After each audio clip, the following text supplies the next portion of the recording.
दोस्तों नमस्कार, मैं हूं शैलेंद्र सिंह और आप देख रहे हैं हमारा यूट्यूब चैनल शब्द शब्द शैलेंद्र सिंह। आज हमारे साथ हैं इंदु सुभाष जी, जो गाइड समाज कल्याण संस्थान की फाउंडर और ओनर डायरेक्टर हैं।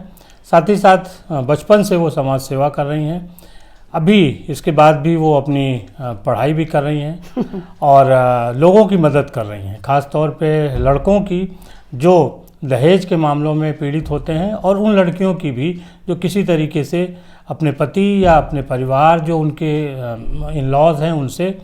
अभी भी जब मैं आया तो वो एक लड़की की काउंसलिंग कर रही थी, उसका मदद कर रही थी जो विदेश में उसका पति रहता है और उसने अपनी पत्नी को यहाँ पे रखा हुआ है। उन दोनों के बीच विवाद है, तो वो 24 घंटा जो इंदु जी का है वो इन्हीं मुद्दों पे गुजरता रहता है। तो हम आज बात करेंगे इंदु जी से कि किस तरीके से उन्होंने अपना सफ़र शुरू किया और क्या समाज के आज के हालात हैं। इंदु जी, बहुत बहुत स्वागत आपका। नमस्कार भैया, थैंक यू सो मच। कैसे आपकी शुरुआत हुई थी समाज सेवा की?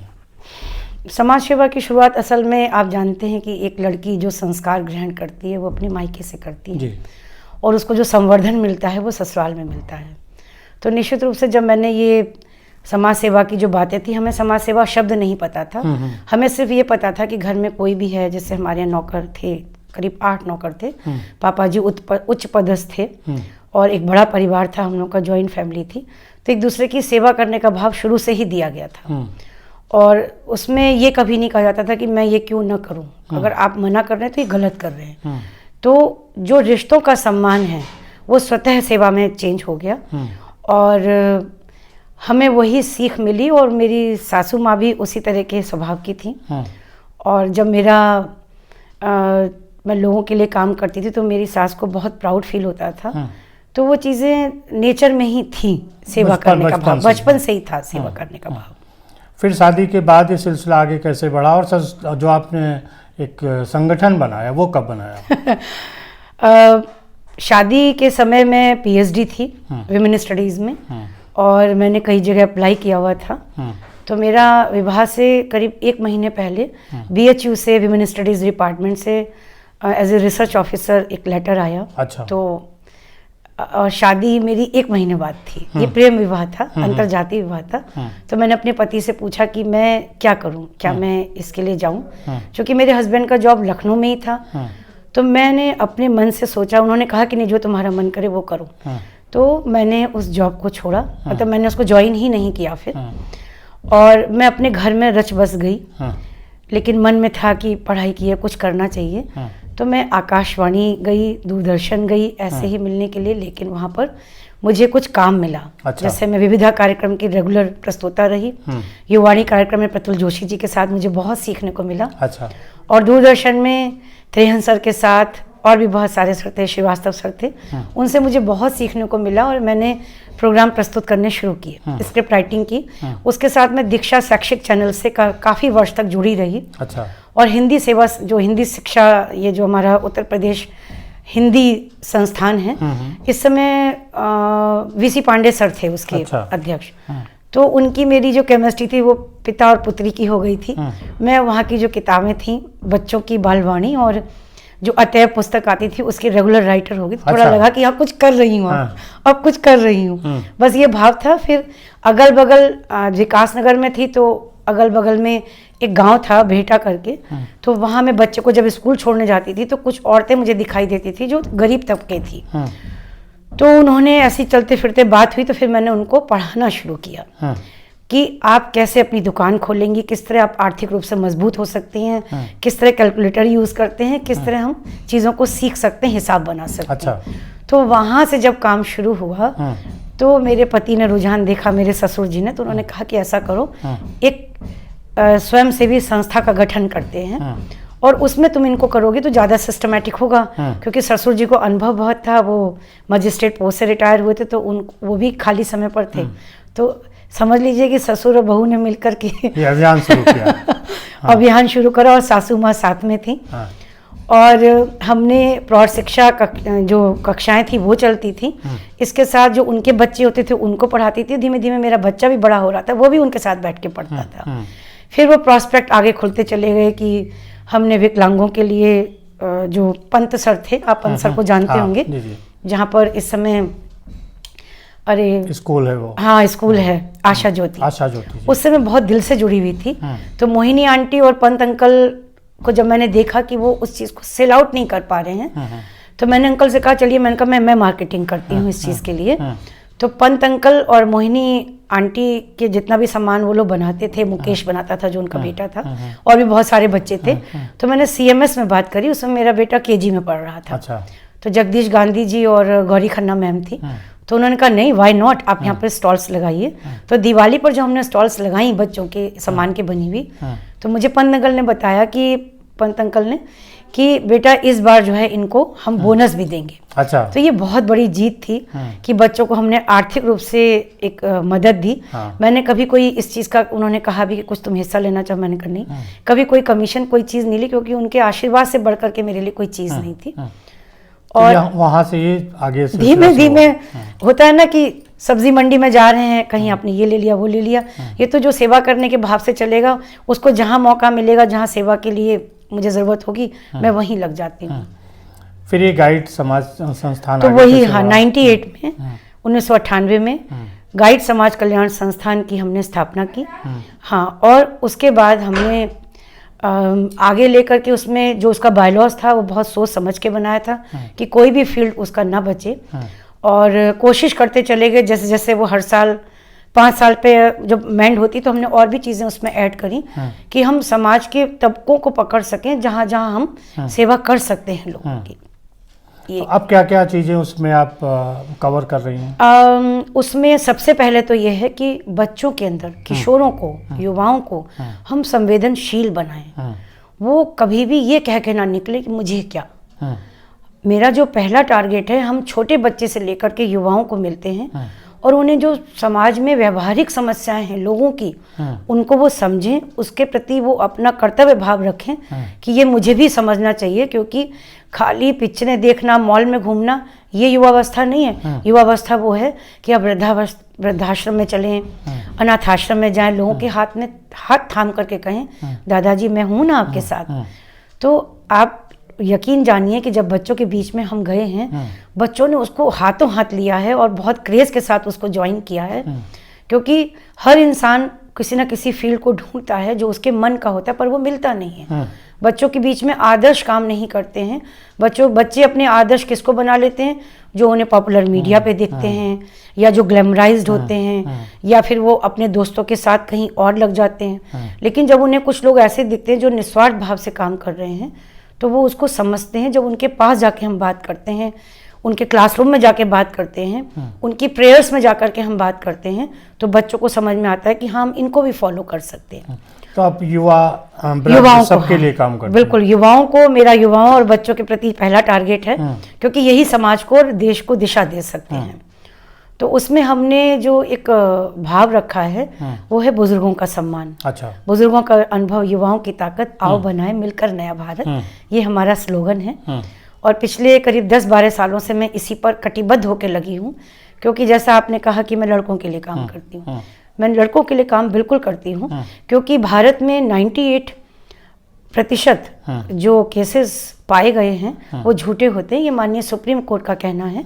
रिट पिटीशन नंबर 141 2005, हाँ, रिट पिटीशन नंबर 2005 में माननीय सुप्रीम कोर्ट ने ये कहा कि महिलाओं की सुरक्षा में जिन कानूनों का हमने बनाया था उनके लिए, उसमें कुछ दुष्ट महिलाओं ने उसमें लूप होल्स निकाल करके उसका मिसयूज किया और परिवारों में ही कानूनी आतंकवाद के रूप में व्याप्त है आज।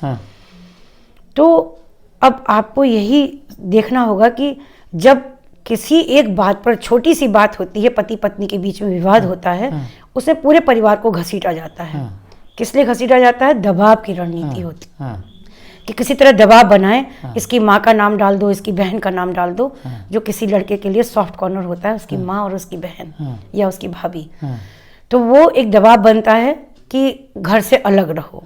तो जब वो देखता है कि भाई अब मेरी माँ और बहन बची रहें, ठीक है भाई घर से अलग रह लेता हूँ, लेकिन जब उसमें भी और चीज़ें आती हैं, या वहाँ पर भी वो कहीं पर छोटी सी बात हुई कि भाई मुझे मायके जाना और तुम रोक रहे हो, या अगर दोनों कमा रहे हैं, दोनों गवर्नमेंट जॉब में हैं, पति ने कहा कि भाई तुम्हारी सैलरी भी तुम शफल किया करो, मिलके खर्चा चलाएंगे, तो पत्नी ये कहती है मेरी सैलरी की बात मत करो, मैं पत्नी हूँ तुम्हारी, मेरा खर्चा चलाना तुम्हारा कर्तव्य है, मेरी सैलरी का मैं क्या करती हूँ, तुम इसको छोड़ दो। तो जो छोटे छोटे इश्यूज होते हैं, जो ईगो के कारण टकरा जाते हैं, परिवार टूट जाते हैं। और भारत में आप देखते हैं काउंसलर्स की जगह ही नहीं है, यानी ये सेक्टर अभी इग्नोर्ड है। जैसे झगड़ा हो तो कोई सलाहकार के पास जाए, जो काम पहले बुआ या चाची करती थी अब सलाहकार करें, लेकिन उसकी जगह कौन आ जाता है, लीगल सलाहकार आ जाता है। लीगल सलाहकार क्या करता है, अरे क्या कर रही हो, तुम्हारा अधिकार है, घंटी बजाओ अधिकार पाओ, घंटी बजाओ अधिकार पाओ, लगाओ तुम डोमेस्टिक वायलेंस।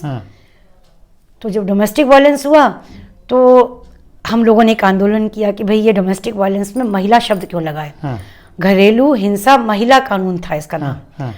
तो भाई डोमेस्टिक वायलेंस का शिकार तो पुरुष भी होता है, लड़का भी होता है, लड़की भी होती है, दादी भी होती है, नानी भी होती है। तो खैर वो नाम हटा, महिला शब्द हट गया उससे। लेकिन प्रश्न ये है कि जब लड़का और लड़की में, पति पत्नी में, घर में लड़ाई होती है तो लड़की का कहना होता है बदतमीज कहीं का, माँ के साथ सो रहा था, लड़का उठा के चांटा मारता है, बोलने की तमीज नहीं तुमको, मेरी माँ के साथ मैं सो रहा, तुम्हें शर्म नहीं आ रही है बात कहते में। तो लड़की फोन करती है हेल्पलाइन पर, मुझे इसने डांटा मारा, देखिए मेरे गाल पे चांटे का निशान तक पड़ा हुआ। पुलिस आती है ना, क्या क्यों मारा तूने इतनी कस के, कहना सर ये ऐसे ऐसे कह रहे थे, बस चलो हटाओ इसको। तो आपने जवान से निकली हुई जो बातें थी, जो भाषा का अनुशासन नहीं था, उसको निकलता हुआ देखा, उसको इग्नोर किया, क्योंकि कोई प्रूफ नहीं है, घरों में सीसीटीवी कैमरे नहीं है। लेकिन लड़के ने जो चांटा मारा उस पर आपने तुरंत उसको पकड़ लिया या उसके खिलाफ कार्यवाही कर दी। और वो एक जो कार्यवाही होती है वो एक पक्षीय होती है।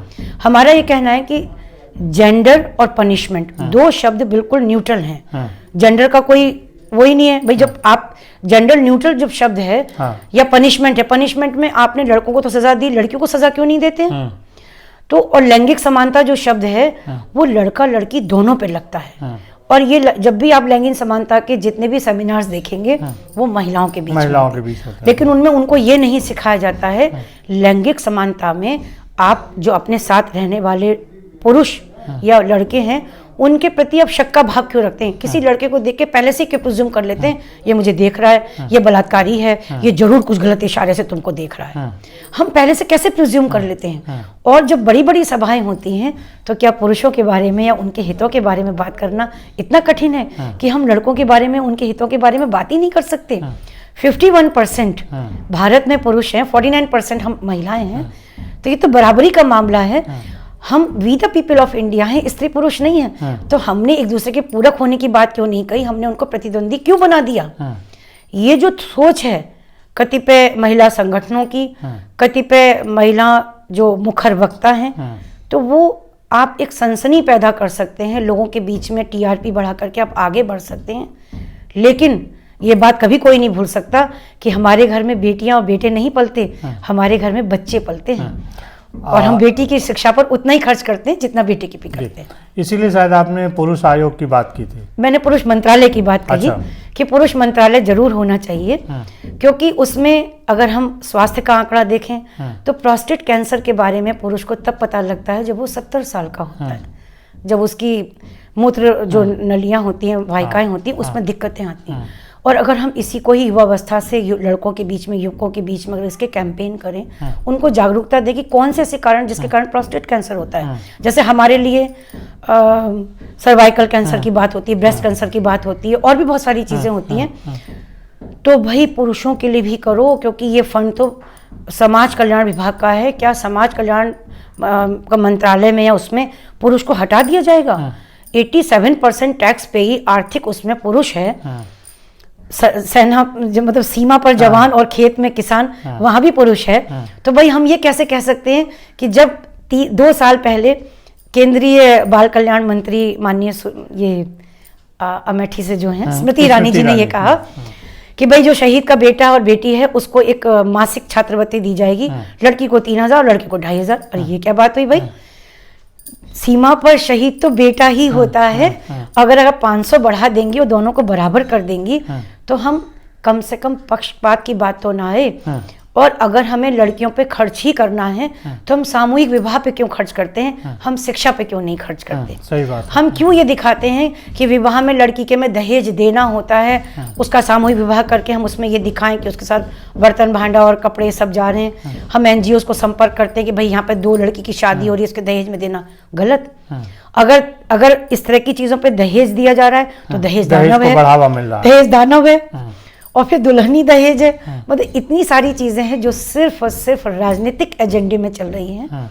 क्योंकि जब पुरुष एक चुनाव लड़ता है या स्त्री कोई चुनाव लड़ती है, कोई विधायक होता है, तो वो अपने कार्यकर्ताओं से पूछता है कि मोहल्ले में पुरुष नहीं, वो पूछता है कायस्थ कितने हैं, जैन कितने हैं, मुसलमान कितने हैं, और लास्ट में कहता है महिलाएं कितनी हैं। यानी महिला का वोट बटा है महिला में और पुरुष का वोट बटा है जाति में। तो ये जो समीकरण है इसमें राजनीति बहुत हावी है। वो महिलाओं के जो इमोशंस होते हैं उनसे खेल करके ये तरह तरह की हेल्पलाइन चलती हैं। महिलाओं को भी पता है कि जब वो हेल्पलाइन या आयोग बने हुए हैं वहाँ पर मात्र वो फाइल होती हैं या एक टिकट नंबर या उनका इवेंट संख्या होती है। क्योंकि अगर हम सुप्रीम कोर्ट की बात को ही समझ लें जो उन्होंने 2005 में कहा था कि 98% झूठे होते हैं, तो पुलिस भी परेशान होती है। हेल्पलाइन पे कॉल आई, सर ये हो रहा है, जब गए तो लड़की गायब। माननीय न्यायालय में गए, जब जैसे ही साक्ष्य के पटल पे केस आया लड़की वाले गायब। तो भाई जिस लड़के के खिलाफ आपने केस लगाया था वो भी आईआईटी पास आउट था, लड़की जिसने लगाया वो भी आईआईटी पास आउट थी, तो बैठ करके ही उसको क्यों नहीं सुलझाया गया? क्या विवाह के कार्ड हमने पुलिस में जाके दिए या हमने कचहरी में जाके दिए, भाई साहब शादी में आइएगा, हमने किसको दिए, भैया शादी में आइएगा, शैलेंद्र भैया भाभी जी को जरूर लाइएगा। तो अगर हम शैलेंद्र भैया के पास पहुंच जाए, भौजी के पास पहुंच जाए, तो भौजी कहेंगे यहाँ बैठो जरा, अब तुमको हम समझाई। अरे हम ऐसे करते थे, अरे शादी में जिसके 30 साल बीत गए हो, 20 साल बीत गए हो, उसको पता है कि पति पत्नी में झगड़े तो होते ही हैं, भाई बहन में झगड़े होते हैं, रिश्ते या कोई भी होगा, हमें एडजस्ट करना होता है। बेटा ऐसे नहीं काम चलता। देखो तुम कहीं बाहर से किसी लड़की को लेके आए हो तो आदर सम्मान करो, मीठा बोलो, उसको भी लगे कि मैं अपने घर में आई हूँ। लड़की को बताते हैं कि जब तुम हॉस्टल के नियमों का पालन कर सकती हो तो सास के घर में आई हो, धीमे धीमे तुम्हारा घर बनेगा, तुम्हें करना क्या है? हाँ मम्मी मैं करती हूँ। तो वो भी मम्मी तुम्हारी हेल्प करेगी। अपने पति से कहो तुम्हारे साथ किचन में हेल्प करे, क्योंकि किचन तो जेंडर न्यूट्रल प्लेस है, उसमें तो भैया भी चाय बनाते हैं, मेरे पति भी चाय बनाते हैं, भैया कोई दिक्कत है उसमें? नहीं, कोई नहीं।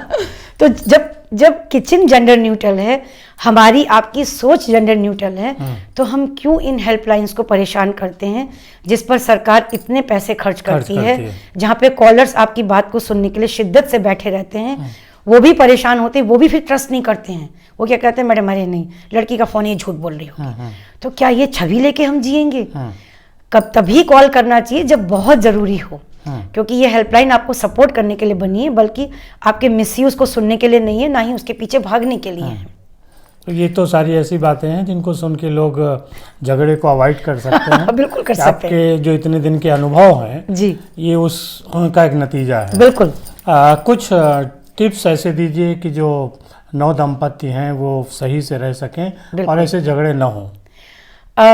आपने मेरे से भी पढ़ाई के बारे में भी कह रहे थे जब हम लोग शुरू कर रहे थे।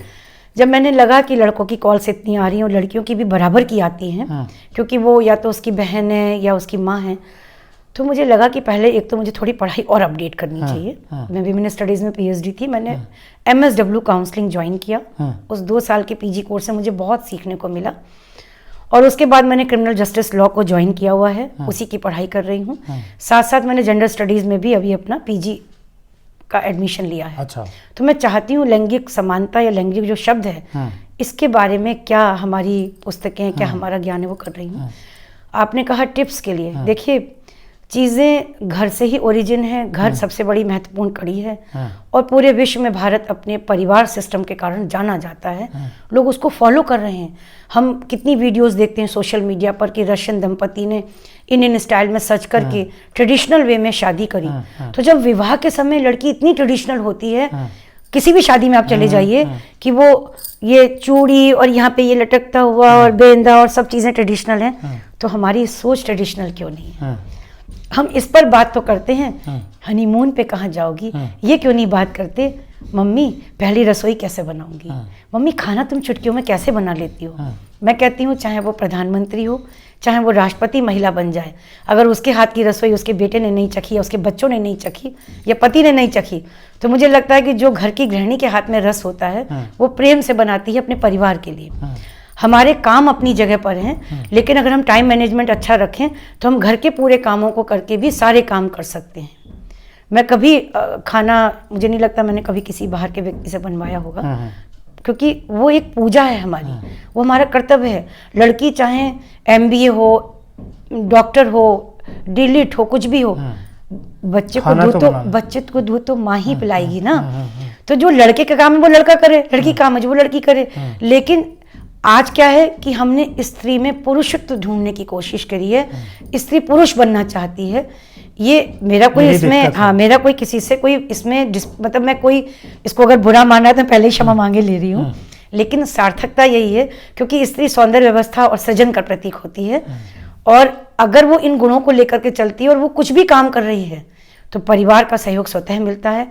वही चीज़ है कि लड़का भी जो है उसको एडजस्टमेंट कराना होता है। माँ का तो बेटा है ही, लेकिन एक पत्नी को लेके आया तो उसका पति भी है, उसको भी एडजस्ट कराना उसका कर्तव्य होता है। तो टिप्स में नंबर 1 ये है कि अगर आपके बीच में आपको लगता है कि मेरी इससे नहीं बन रही है तो पहले आप काउंसलर को ढूंढिए जो आपकी बातों को समझे और प्रेम पूर्वक आपको 2 मिनट मैगी की तरह नहीं, रुक करके ठहर करके आपको सलाह दे। एक बड़े बुजुर्ग के नाते कि आपकी बुआ के रूप में, आपकी बड़ी बहन के रूप में, वो उसको कमर्शियली ना कर करके इमोशनली काम करेगी तो वो आपके किस्से को थाम लेगी। जरा सी बात में, अहम में हमें उत्तेजित नहीं होना चाहिए। हमें किसी हेल्पलाइन पर तुरंत कॉल नहीं करनी चाहिए। अगर आपको लगता है कि सास से बात नहीं बनेगी तो अपनी माँ से कह सकते हैं, अपनी किसी अच्छी सहेली से बात की जा सकती है, अपनी भाभी से बात कही जा सकती है। और कुछ नहीं है तो फिर आप काउंसलर से बात करिए, लेकिन हेल्पलाइंस पे कॉल मत करिए, क्योंकि जब घरों में चीज़ें बाहर निकलती हैं तो वो बहुत मुश्किल हो जाती है। और अगर घुटन है तो फिर आपको जरूर हेल्पलाइन पे अपनी बात को कहना चाहिए, अपनी सारे साक्ष्य को रखते हुए, और उनसे यही निवेदन करना चाहिए कि मुझे अपना घर नहीं तोड़ना है। मैं सिर्फ आप लोगों से सलाह चाहती हूँ कि किस तरह मैं इसको मैनेज करूँ। और दुर्भाग्य से अगर आपको लगता है कि ये रिश्ता ही गलत हो गया जल्दबाजी में, तो प्रेम पूर्वक उस विवाह को 13B पर ला करके, यानी आपसी समझौते से उसको खत्म कर देना चाहिए। ना कि हम लॉ का मिसयूज करें कि 498A लगा दिया, 3/4 लगा दिया, 506, 504, 323 की मारपीट कर दी। तो झूठ में हमें बार बार सोचना पड़ता है, सच में केवल एक ही बार बोलना पड़ता है और हर बार हम वही बोलते हैं। तो झूठे केसेस को ना लगा करके आपसी में जो जिसका जो खर्चा हुआ है आपस में बैठ करके तय कर लें, एक दूसरे का लौटा दें। कम से कम ये तो रहे कि 10 साल बाद भी अगर एयरपोर्ट पे दोनों लोग मिले तो चिढ़ करके नहीं, मुस्कुरा के विदा हो जाए। तो ये इंदु जी की टिप्स हैं जो ऐसे लोगों को मदद दे सकते हैं। और विवाह के समय जो सावधानी हमारे आपके लोग कर सकते हैं एज में, उसमें ये हो सकता है कि जब विवाह हम लड़का लड़की की तय करें तो आपस में इस पर न बात हो कि हम शादी में क्या देंगे। वो तो अपनी बेटी को देगा ही देगा और आप अपनी बहू को या बेटे को देंगे ही देंगे, क्योंकि वो उपहार स्वरूप हम लोग देते ही हैं अपने बच्चों को। लेकिन इसको दहेज का नाम ना दिया जाए तो रिचुअल शादी के पहले या उसके एक दिन बाद हमें कोर्ट मैरिज जरूर कर लेनी चाहिए। सरकारी एक अधिकारी होता है, उसके सामने दोनों कपल और परिवार के सब लोग जाते हैं, गवाह के रक्षण होता है।